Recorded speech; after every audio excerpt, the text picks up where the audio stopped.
I was talking with another trader this week, and it made me reflect on similar things that I was struggling with. And it's about position sizing, but I'm going to get into a lot more than that. Just a little bit about my own journey and some of the struggles I've had, what I'm going through now when I'm moving from futures into stocks, and I'm going from what was day trading into more. I'll occasionally do some day trades still now, but more, I would say, a few days to weeks, sometimes even months.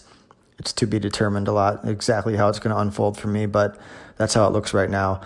But the main point I wanted to have today was about you only really need to make money once. You only need to get rich once. That could be another way to put it. There's a lot of ways to say, I guess, what I'm trying to say, and that's you could be successful in another career in your business. You could have sold your business. You could have inherited money. You could have worked a long time to be able to have enough money to trade with, or you could have made money trading and now continue to do it to get yourself to a new level. Whatever the case, this might not be appropriate for everybody. Some people might not be in the same position, but I think a lot of people come from different careers and they have money and they get into the market and they don't want to lose that money, but they want to play and they want to learn. And some people take it to the next level and it develops into a lot more. There's a ton of personal growth in this work. And that's, I think, what keeps me in it. I love the fact that I'm always growing and it's rooting out so many emotional and psychological tendencies and things that I don't know if I would be able to work on elsewhere. So I'm really grateful for that.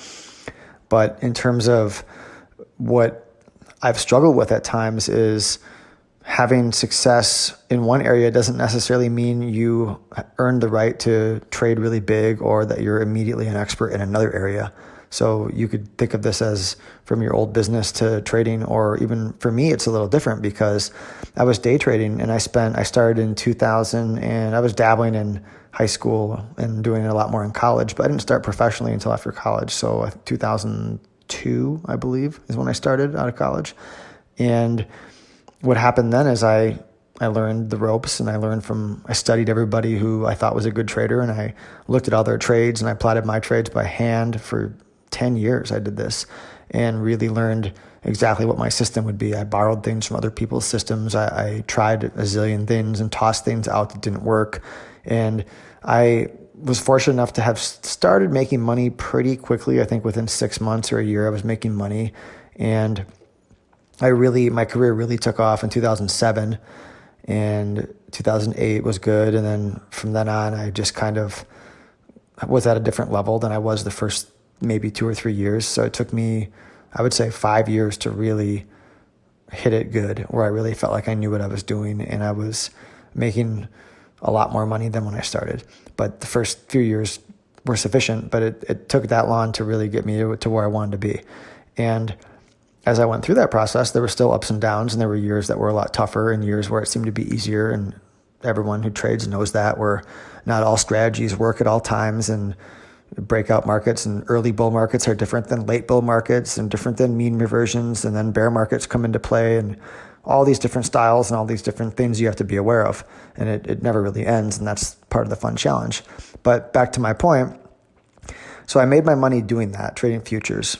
I made 90% of my money trading futures. And then now I have other investments and things that work for me in the background. But for the most part, that's what I did. And I got sick of sitting behind the screen all the time, and it's super stressful. And it eventually became where I was more of a news and events trader on big days and things like that.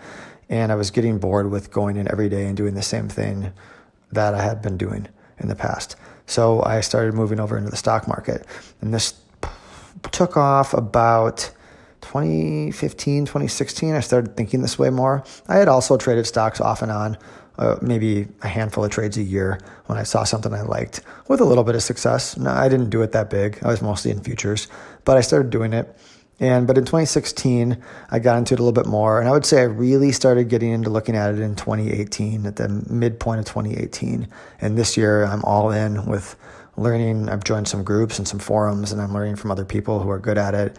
And I'm taking all the knowledge and stuff that I've learned in futures. I mean, I feel like I've lived 5 lives as a trader already with all the tens of thousands of hours I put in.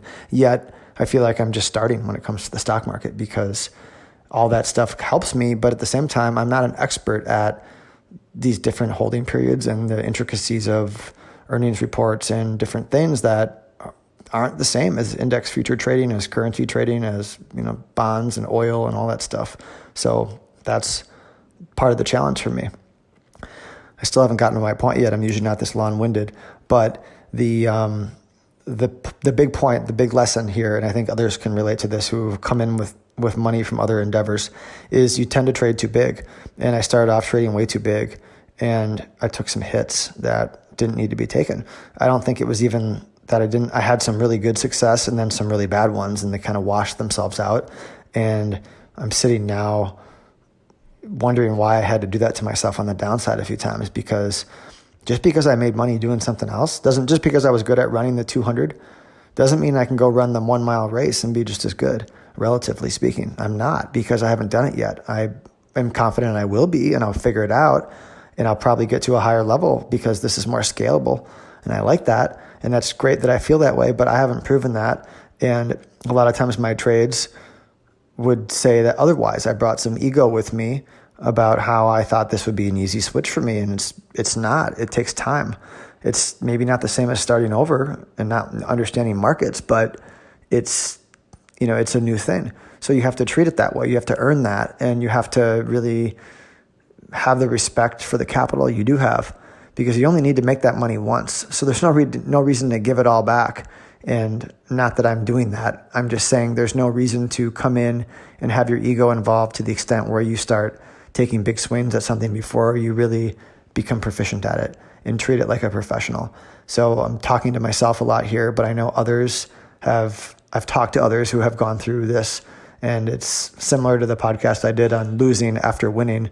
So when you lose something, when you have a nice winning streak, there's a whole host of reasons why you're set up psychologically to probably lose a lot of money. And that's why you need to back off a little bit. But this is another one, is trading too big.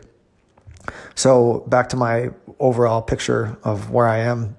So in 2016, when I was kind of getting burned out in the futures stuff, in 2016, I ended up going into a dark place for a while. I would say 9 months to probably 18 months or so. I was in a spot where I really didn't feel very good. And it was that place where I didn't quite know. I knew I was going to still be involved in markets and trading, but I kind of hit my midlife trading crisis, my burnout point. So I had been doing it at that point for, 14 years or something. And I just kind of needed a break. I never really took a break. So in 2016, I took a lot of time off. And then what I did was I decided to get away as much as I could. But what I found was I just stewed a lot. I wasn't really able to get away. I wasn't able to totally detach. So I started to feel sorry for myself a little bit and try to fight through it and I felt like an entrepreneur who sold his company or something like that, or someone who just had something they did all day and they just decided they weren't as excited about doing it anymore. And I didn't have that desire to get out of bed. I didn't have that fire. And I've always had that. I had so much energy in my 20s to get up and trade every day. And it never really changed all of a sudden. I read so many accounts of other people feeling this way, and I talked to people, and you just got to go through it. And it's one of those things, when you do it, you'll know. And you can kind of tell when you're in it, when it's going to end. And I think it was after it took about a year and a half to end, but I kind of could feel like it's starting to end. So fast forward to 2018, the excitement and the joy of what I was doing, which I've always loved since I was even in junior high. I love this stuff. It started to come back to me a little bit. And now this year I'm full of energy, and it's kind of like I'm starting a whole new adventure with the stock trading. And it's something that makes me feel as excited as it did when I was in my early 20s and I was trading futures. And I still have that futures stuff, so I can always dabble in that when there's a busy day, and I'll do that occasionally. You never lose what you were good at. You only add more. So it's not like you're giving up on something. It's just adding another thing.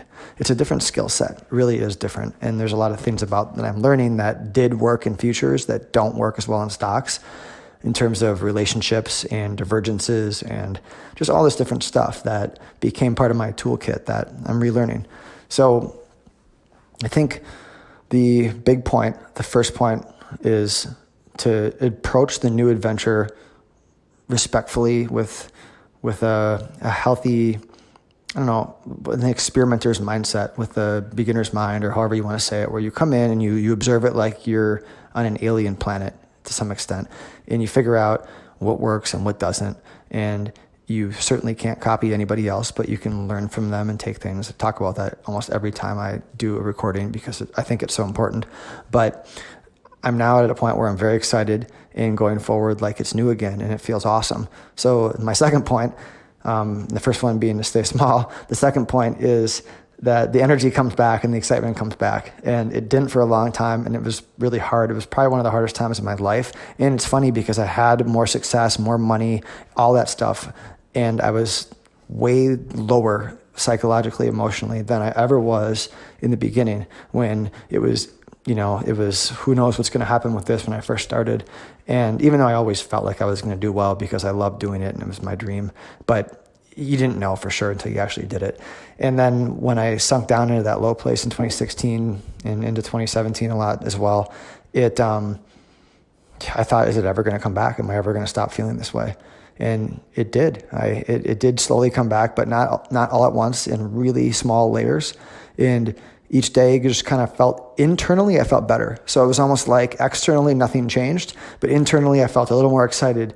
I felt the urge to dig into something new, and then the stock stuff started and now I'm really deep into trying to figure out exactly what my style is going to be. My style is going to be something with a mix of what I did in futures combined with some of the things I'm learning from others trading stocks, combined with this stupid news, different ways to get into a situation or a trade when people get emotional and it might not make sense. So it's just going to be a weird blend that's going to be uniquely mine, and I can easily describe it to somebody, and others might learn something from it that they could take, but no one's ever going to trade the same way you do. It's an artistic thing. Unless you have a system that's less discretionary, you're basically an artist and you're living yourself out in the market, and you're trying to ring fence what you're not good at and protect yourself from it, and really leverage those strengths and find a niche that works for you, and then really go at it and become an expert at that niche. So that's where I sit now, and hopefully this is useful to somebody.